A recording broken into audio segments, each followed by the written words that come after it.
And last but not least, for today, is Kamil Yenice, RCC Global Health, SBRT, SRS curriculum, using Project ECHO and ProKnow ES, University of Chicago. Thank you. I'm sorry, actually, I'm still nursing a cold, so my voice is a little hoarse, and I'm going to try to do my best. So, how did I get involved with this one?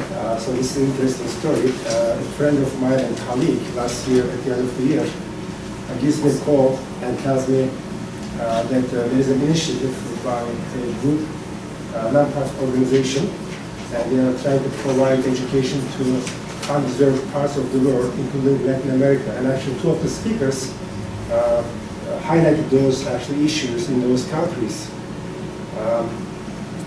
So he asked me a favor, and he said, can you actually give a lecture and talk about your experience in this specific area that they develop a curriculum?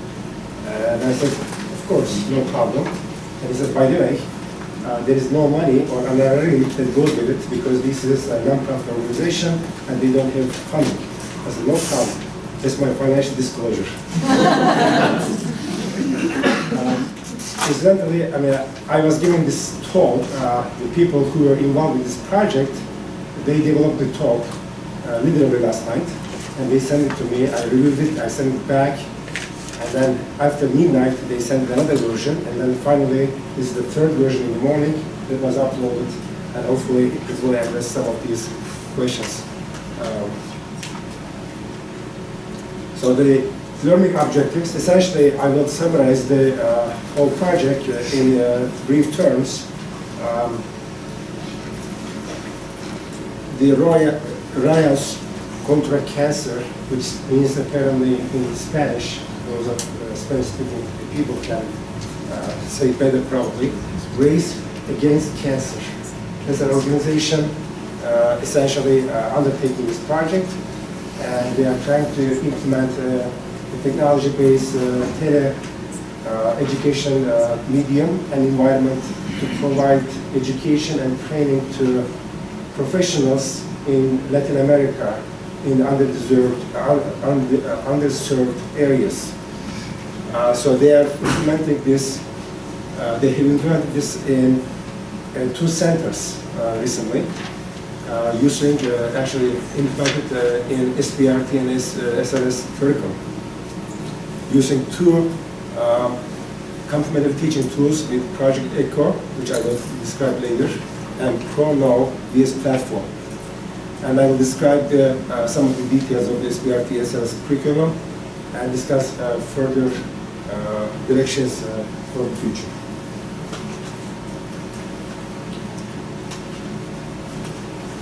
So the Rayos contra cancer, briefly RCC, was founded by very young radiation oncology residents and some other entrepreneurs, medical doctors, medical students, and doctors.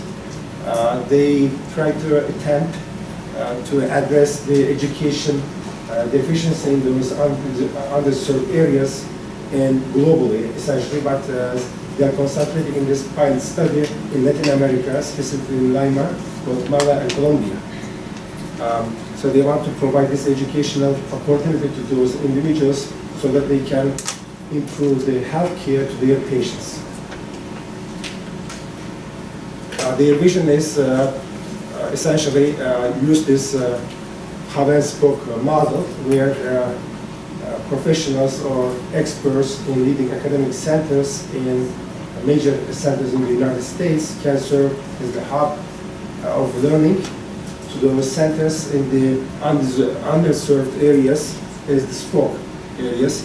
And one of the partners is the ProKnow DS, which is essentially a cloud-based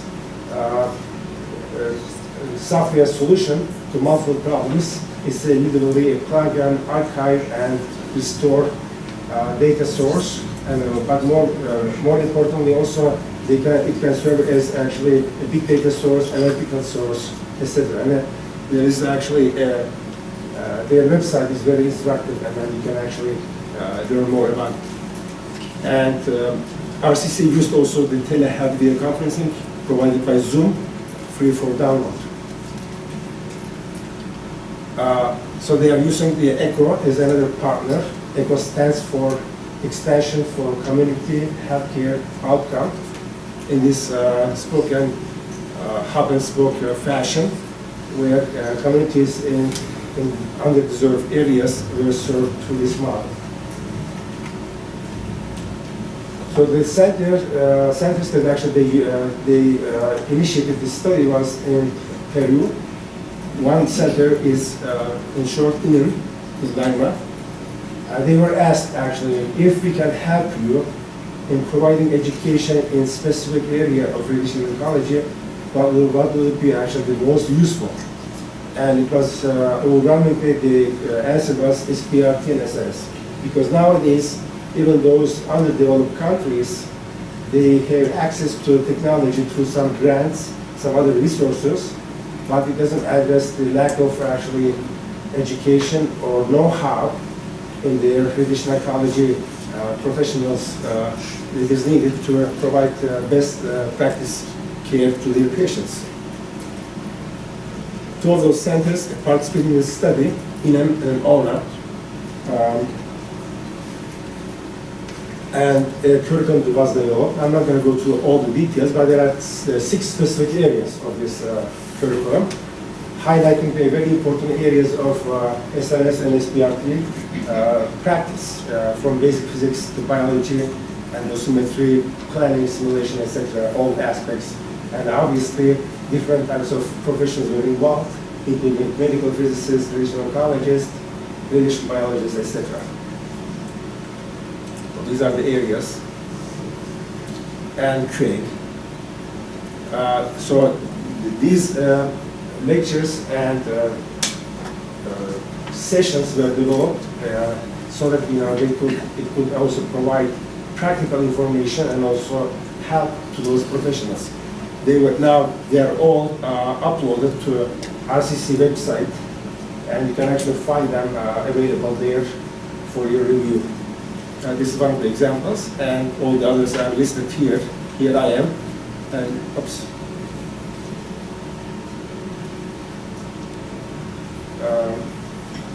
Here's the, actually I went too far. About me, actually the colleague who got me into this, and all the other 12 sessions, including 2 case studies.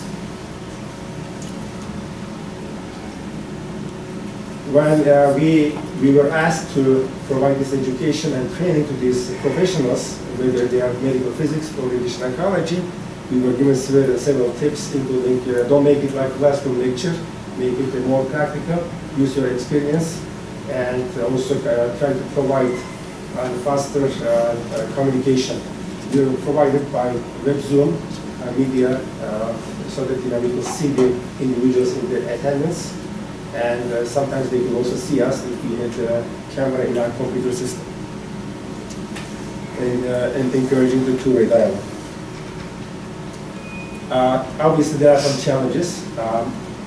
Some of the speakers don't speak Spanish. I don't speak Spanish, and there are some translators. Most of the attendees were capable of understanding English or following, but in certain situations, translators were helpful. So, because of the language difficulties, sometimes the speakers talk too fast, and that becomes a problem. So these are some impediments to communication, but it could be probably worked out in the course of the time. Implementation-wise, the telehealth using the web Zoom and other tools were provided to professionals in those organizations, to institutions. And the curriculum was completed in April, last month. Prior to that, in November 2018, also the on-site education was provided by a medical physicist and a radiation oncologist as a test or control case in 2 sessions. And those individuals, okay. Out of those individuals, I can quickly go to the breakdown of those numbers. In the first session, actually, the on-site training included the people here, and those are the respondent rates. This is the important part, actually. Looking at the impact of the education, they were given 2 surveys prior to and after the training, both on-site and after actual telehealth. Now, ignoring the middle part, those on the far right side, actually, those are the individuals actually who received the on-site training, but 6 months later, they were given another survey, and then they were looked at what was the retention rate of the information that they received. And the middle column here, telehealth curriculum, they were those individuals, 31 individuals, actually. They were surveyed, or they returned the survey after tele-education, and it showed their actual response before and after.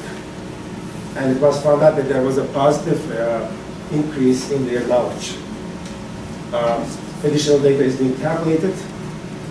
So the overall the conclusions, the study is still incomplete in terms of the analysis of the impact of this implementation, but the overall experience by the people in the scientists were very positive. The technology were implemented in terms of application-wise, and people were finding it very useful. Future directions, the group is particularly asking your input or your feedback so that actually they could improve this methodology, both in implementation and also assessment of the technique. There are new directions, new curricula for HDR, and those are the educators, and those are the